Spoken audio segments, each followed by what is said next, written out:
hijrah butuh totalitas. Hijrah butuh totalitas.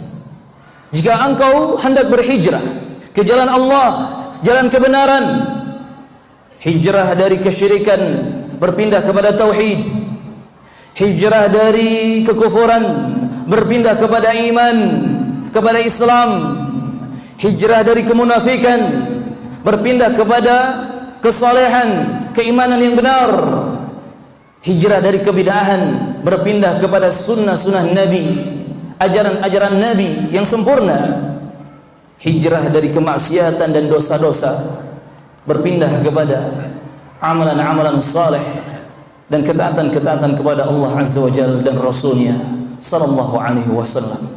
Dan hijrah, teman-teman rahimakumullah, butuh totalitas. Caranya bagaimana?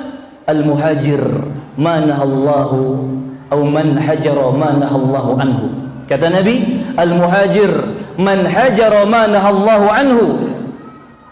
Orang yang berhijrah adalah dia yang meninggalkan semua yang telah dilarang oleh Allah ataupun Rasulnya sallallahu alaihi wasallam. Jamaah rahimani wa rahimakumullah, jangan sampai hijrah kita penuh dengan kepalsuan. Kita mengaku hijrah tapi masih melakukan kesyirikan. Sadar nggak sadar, sengaja nggak sengaja, baik kesyirikan akbar yang besar ataupun kesyirikan asghar yang kecil. Padahal Allah Subhanahu wa taala telah berfirman di antaranya di surat An-Nisa ayat ke-36, kata Allah Subhanahu wa taala, wa'budullaha wa la tusyriku bihi syai'a. Beribadahlah kalian kepada Allah Azza wa Jalla. Beribadahlah kalian hanya kepada Allah saja. Dan jangan melakukan kesyirikan kepada Allah dengan sesuatu apapun. Jangan menyekutukan Allah dalam ibadah dengan sesuatu apapun. Bertauhidlah dengan ibadah hanya kepada Allah dan jauhi segala kesyirikan-kesyirikan. Maka orang yang dia mengaku hijrah tetapi masih gandrung dengan kesyirikan-kesyirikan, mau itu kesyirikan tradisional ataupun kesyirikan modern, kesyirikan offline ataupun kesyirikan online, berarti hijrahnya penuh dengan kepalsuan. Na'udzubillah. Jamaah rahimani wa rahimakumullah, jangan sampai hijrah kita penuh dengan kepalsuan. Kita mengaku hijrah tetapi masih mudah lisan kita ini, mulut kita ini berbicara tentang sesuatu tanpa ilmu.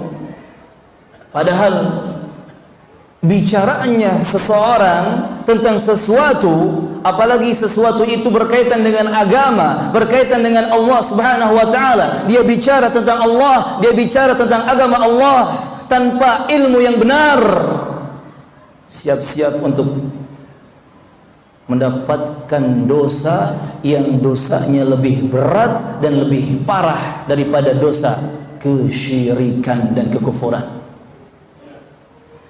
Antum kalau ditanya, ada tidak dosa yang lebih berat daripada dosa kesyirikan?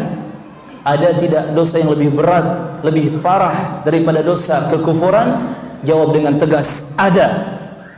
Apa itu? Al-qawlu 'ala Allahi bila ilmin. Seseorang berbicara atas nama Allah, atas nama agama Allah tanpa ilmu yang benar. Dalilnya antum baca surat Al-A'raf ayat 33. Al-A'raf ayat 33. Di situ Allah menyebutkan, qul, katakanlah, innama harrama rabbiyal fawahisha ma dhahara minha wa ma batan. Rabbku Allah Subhanahu wa taala telah mengharamkan semua perbuatan-perbuatan nista dan keji, yakni dosa-dosa yang nampak ataupun yang tersembunyi. Wal baghya bi ghairil haqq, awal ithma wal baghya bi ghairil haqq. Semua dosa telah diharamkan oleh Allah.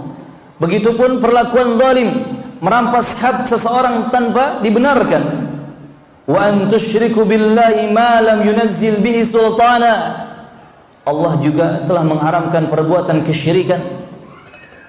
kalian melakukan kesyirikan terhadap Allah Subhanahu wa taala yang Allah tidak menurunkan pembelaan atau bukti untuknya, itu pun telah diharamkan oleh Allah.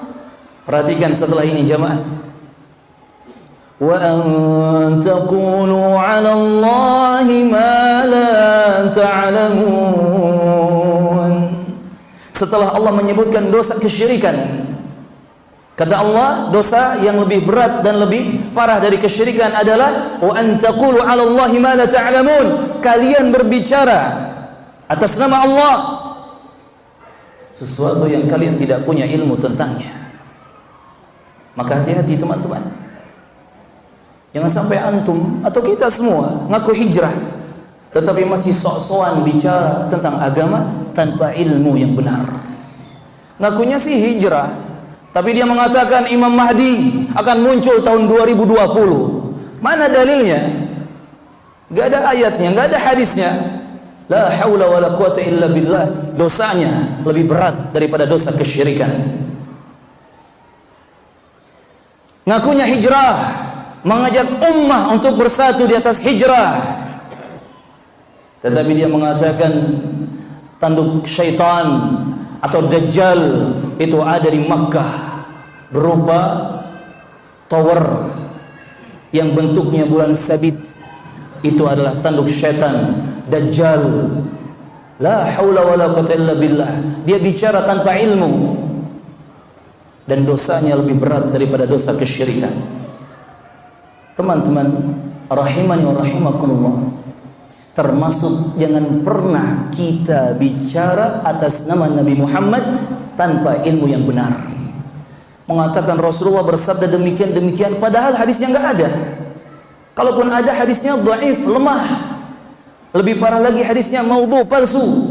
La haula wala quwata illa billah. Sampai ada tukang mentimun, saking pengen lakunya jualan timun, dia mengatakan qala Rasulullah, telah bersabda Rasulullah, sesungguhnya timun ini obat untuk segala penyakit. Tujuannya apa? Agar laku jualannya, agar dia dapat fulus banyak. Dan tidak sedikit di akhir zaman ini orang-orang hanya demi secuil bagian duniawi, hanya demi fulus, hanya demi popularitas, berani berdusta atas nama Allah, berani berdusta atas nama Nabi Muhammad. Wal'iyadu billah. Padahal kata Nabi Muhammad dalam hadis yang sahih, diriwayatkan oleh Imam Muslim dalam kitab sahihnya, man kadzaba alayya muta'ammidan falyatabawa maq'adahu minan nar. Siapa yang berbicara dusta atas namaku, sengaja dia berdusta atas namaku, maka siap-siap untuk mengambil tempat duduk atau tempat tinggalnya di dalam api neraka, naudzubillah. Maka agar hijrah kita tidak penuh dengan kepalsuan, berhati-hatilah dalam berbicara. Ucapkanlah sesuatu sesuai dengan ilmu yang benar yang kita ketahui. Sesuatu yang kita tidak mengetahui ilmunya, katakanlah tentangnya Allahu a'lam. Hanya Allah yang mengetahui, Allah yang lebih tahu. Dan kata para ulama, ucapan Allahu a'lam adalah nisful ilmi, setengah dari ilmu. Tapi ini jangan dijadikan alasan untuk tidak bisa menjawab pertanyaan ustadznya ya.